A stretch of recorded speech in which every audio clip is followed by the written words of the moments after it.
Hey everyone, today we're going to be going over the Taurus 85, and number one thing I want to go ahead and point out is the lighting situation for a video here is not the best, so bear with me.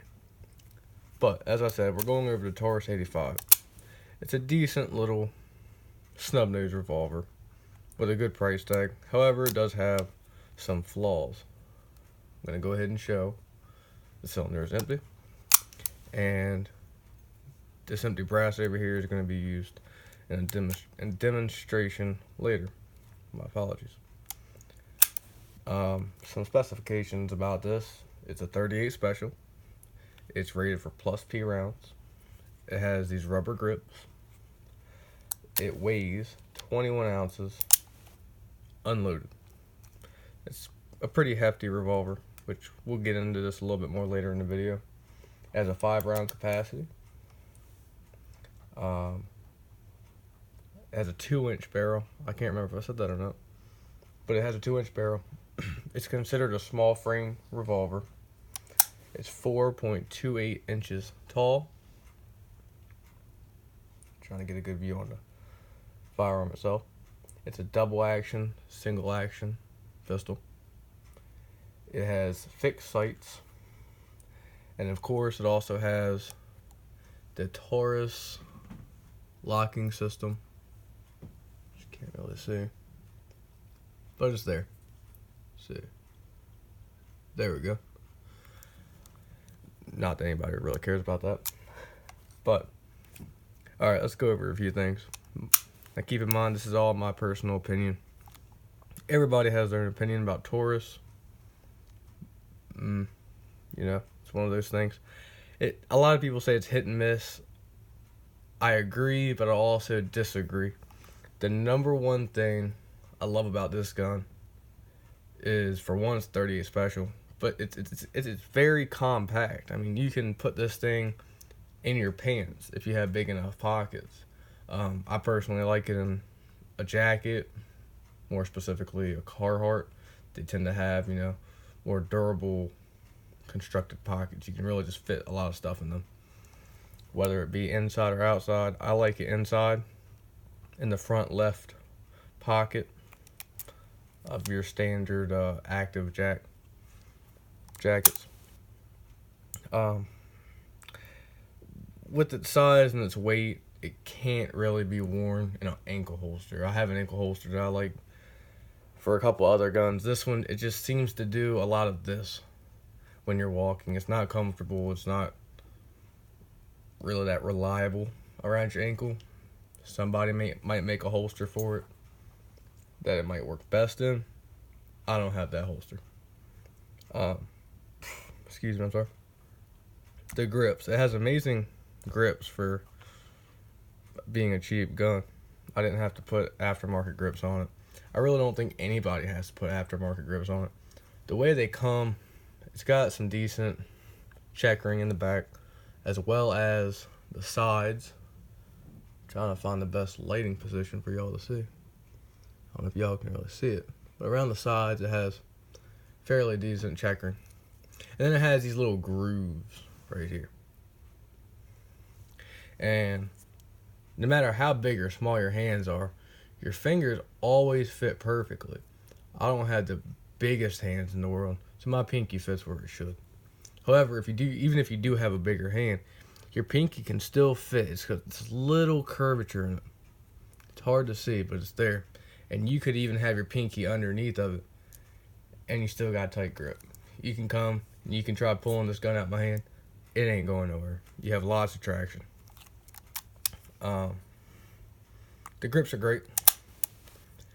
The number one thing I hate about this gun is its fixed sights.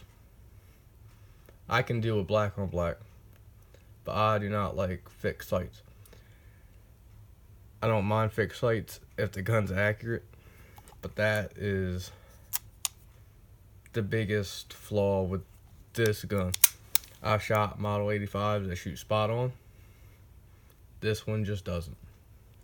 It shoots 3/4 inch to the left and 1/2 inch high. I've shot it. I've had everybody else shoot it that I shoot with. We put it on one of those pistol lead sled things, test out the accuracy of a firearm. No matter who was shooting it, we all shot high and left. It's one of those things where you could send it back. I really don't see the point in it. In terms of self-defense, let's face it. I mean, it's a 2-inch barrel, 38 special. You're not gonna be shooting bullseye with it. You're not gonna be shooting somebody coming after you at more than 7 yards, 10 yards tops.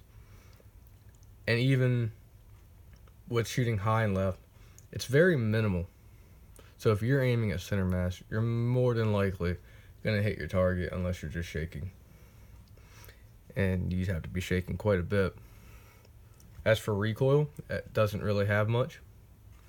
For a comparison, some people like to say that a 38 and 357 are the same. It's not. I also watched one video where somebody said you could put a 357 Magnum bullet inside of a 38. And I'm going to show you what happens if you try that in a second. We'll get these lined up. You can see the difference. It's not really in the overall length. The 357 is seated higher, at least with these factory loads. The 38 is Remington green and white box, and the 357 Magnum is Federal Champion.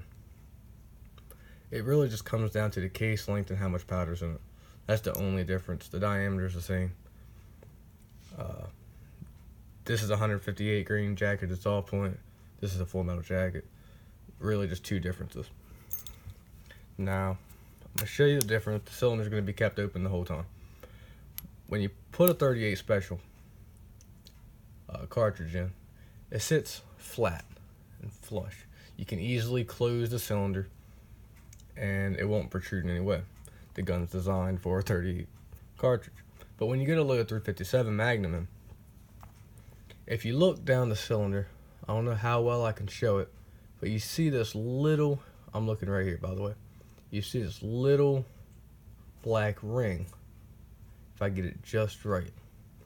And what it is, that out, is as the cylinder, as you go forward in the cylinder, it rounds out and thins up. So that way, when you get towards the front, it's just wide enough that the bullet can go through into the barrel and out the gun. Now when you stick a 357 in, that's where it sits. Because the case is so long, it will not go in any further. There's no way the gun's gonna shut.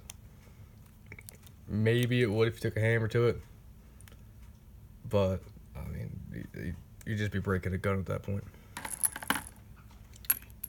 A 30 it's a good round. I love having this gun, like I said, in one of my jacket pockets. It sits well in a drawer. I like it on the fridge, and I really like it in the glove box, especially in the truck. Because if I have it, it's just another gun in the truck. But if my wife takes my truck, then she's comfortable shooting it. I mean, that's pretty much, it fits well kind of wherever you put it, besides an ankle holster. For comparison, I'll put a Ruger LCP beside it. It's empty. Ain't gonna be doing no shooting. Put it down here first. It's not too much bigger than an LCP.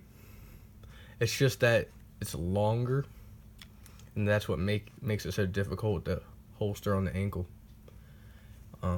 It'll fit just fine, but if you can see, just the overall length of it is what gets it. Plus the weight's a big contributing factor. Get that straight. A lot of people say, they break easy. In the past 3 years, I have had 8 Taurus pistols, combination of revolvers and a couple semi-automatics. I really love the not Smith & Wesson. I do love a Smith & Wesson, but I really like the Taurus 66. It takes after the Smith & Wesson 686. And the biggest reason I like that is because it has adjustable sights. If this had adjustable sights, I think it'd be the best pistol ever. But it doesn't. But a lot of people just say that they break easy. They say if you slam the cylinder in, which I don't really recommend doing, but they say, if you slam it in, you'll have a bunch of broken pieces. After so many rounds, I don't torture test my guns, but I do put it through its paces. I like to make sure that if I had to slam the cylinder shut, if I was speed loading and I needed those rounds to go through the barrel as fast as I can get them, I'll take, when I'm comfortable with everything, I'll load it up and I'll slam the cylinder in. I've done it a bunch of times. I've shot hundreds of plus P rounds alone, thousands of 38s. When you hand load, you can really just get carried away with shooting guns. Nothing's ever broken in any of the guns from Taurus that I've had. So I don't know, maybe if they've gotten their quality better since the last time you've owned one. I definitely think that they're a firearm to look into. Just the whole company itself in general. They do make decent firearms at a decent price. And a lot of them, let's be honest, they're just copies of Smith & Wessons made with different metals to keep it cheap for us. As for cleaning it, it's not very hard. It's very easy to take apart. It's easier to take all the guts out of this than it is to get this little roll pin out. There's a little roll pin in here. And maybe it's just my fault that I never remember which way it comes out, but it only goes in and out one way. And it is difficult to get out. I know you don't want a loose roll pin that's going to fall out and make your grip fall off. But I'd also like to be able to not spend 5 minutes taking the grip off the gun. Trigger pull, it's about 9 pounds in double action. It is empty. But it's a very steady trigger pull. Single action, it's hair trigger. It's quite nice. It's pleasant to shoot. It's just not extremely accurate. One of the biggest things I do like in revolvers, most of them do it, but there are some that don't. I'm going to try my best to see if you can hear this on the video. What I want you to listen for is the 2 clicks when you're shooting. I know I had a 686 that did the same thing. I've had an audible trigger pull, but I'll just get to it. You hear click, click, and then any further, the hammer is going to go forward.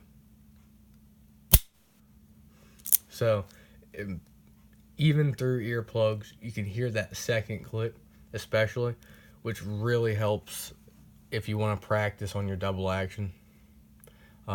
Whenever I get a new revolver, I like to learn where she shoots. Not so much on target, but just in my hands when that gun's going to go off. It makes it a lot easier to shoot in double action. I know a lot of people that say, oh, I only shoot in single action, and a lot of people that say, oh, I only shoot in double action. I like both. And if you can find a gun with an audible click, it's definitely a helpful tool. I know sometimes when you do trigger jobs and stuff, it takes it away. I don't really want to have a little bit lighter trigger pull, but no click. It's just something nice to have, especially if you're doing bullseye. I'm sorry. But this particular model, A lot of the newer models, they have a removable spur. This one does not. The whole thing, it just stays there. You ain't pulling nothing off unless you take some kind of Dremel or a file or something. Can't twist it off and make it a bobbed hammer. Now the last thing that I want to show is a lot of times when you're shooting, I'm going to go ahead and add, these are all unloaded pieces of brass. None of them have primers in it. When you get shooting a lot, even just 50 rounds, the gun gets hot and the cylinder gets hot, and it also gets crudded up. I haven't fully cleaned this gun, but I also haven't left it all gunked up. But one thing to note is the cylinder doesn't go down and line up quite like I'd like it to. Occasionally you will have a piece of brass catch on your grip. And also, when this cylinder gets hot and there's gunk in there, can't remember what these are called. The extractor rod or plunger or something like that.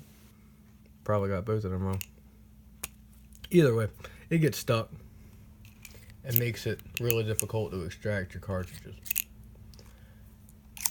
It's pretty clean right now, so it's not that bad. But if you see this one, it's just catching on itself. So it's kind of iffy there. Don't expect to be able to shoot all 5 rounds and then, dump the cylinder and then throw 5 more in. It doesn't work very well. This gun does not work very well with moon clips, this particular model. I'll have the actual model number in the title or description. I'm not too sure yet. But this is just a model 85. But there are also a lot of different models of the 85. This is what it looks like down the sights. Very short sight radius. For the price they are, I believe, give me 1 second, $269. Excuse me, on Buzz Gun Shop, and that's also for this particular model. For $269, you have a gun that you can trust to protect your life. You can throw in the car, on the fridge. If you were to drop it, you're not gonna cry like you would with like a Smith & Wesson Airweight or something like that. I can't remember the model numbers. I've never had a snub nose Smith & Wesson. But